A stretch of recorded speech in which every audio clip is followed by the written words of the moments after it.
అమ్మ ఏం చేస్తున్నారు మీరు ఇక్కడ? అరిసెలు వండుతున్నామమ్మ. ఎంత బెల్లం వేశారు? కిలో బెల్లం, కిలో పంచదార వేసామమ్మ. ఈ పిండి అరిసెల కోసమే తయారు చేసుకున్నారా? అరిసెల కోసం బియ్యం పిండి అమ్మ. ఇది ఎప్పుడు నానబెట్టుకున్నారు బియ్యాన్ని? నానబెట్టామమ్మ. పెద్దప్పుడు తెల్లవారి మిక్సీ పెట్టుకున్నారా? తెల్లవారి మిల్లికి తీసుకెళ్ళామమ్మ. మిల్లి కొట్టించాం. ఇలా మెత్తగా ఉండాలా? ఇలా మెత్తగా ఉండాలమ్మ. గొరగొరగా ఉండకూడదు పిండి. కొంచెం నీళ్ళు పోసుకొని ఇలా కలుపుకుంటున్నారా? కొంచెం నీరు పోసుకొని ఆ బెల్లం పంచదార వేసుకొని అలా కలుపుతూ ఉండాలమ్మ 1/2 గంట వరకు. ఆ తర్వాత పాకం వచ్చిందో లేదో ఒక గిన్నెలో నీరు పోసుకొని చూస్తూ ఉండాలి. పాకం వచ్చేంత వరకు ఇలా కలుపుతూనే ఉండాలా? ఇలా కలుపుతూ ఉండాలమ్మ, లేకపోతే అడుగు మాడిపోతుంది. పాకం వచ్చిందో లేదో ఇలా చూసుకోవాలా?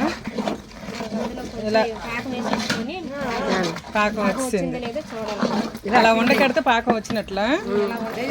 ఇప్పుడు పిండి అలా వేసుకొని కలుపుకోవాలా? పిండి అలా నిదానం కొంచెం కొంచెం వేసుకొని కలుపుతూ ఉండాలి, లేకపోతే ఉండలు కట్టాలి.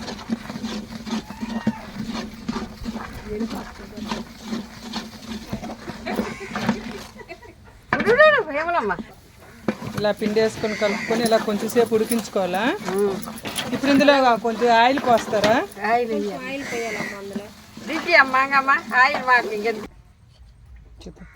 ఆ టబ్లో తీసిన ముద్ద బేసిన్లో వేసుకోవాలమ్మా.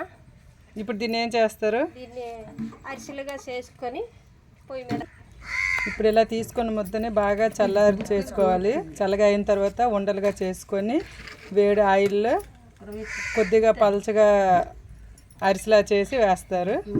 ఇలా పొయ్యి మీద పెనం పెట్టుకొని ఆయిల్ పోసుకుంటున్నాము.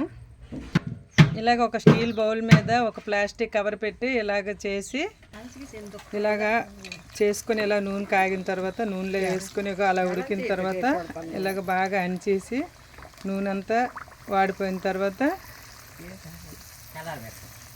ఇలానే ఈ ముద్దంతా వంటలు చేసుకొని సిల్లుగా వేసుకుంటారు. తిన్నప్పుడు చాలా రుచిగా ఉందండి. అనను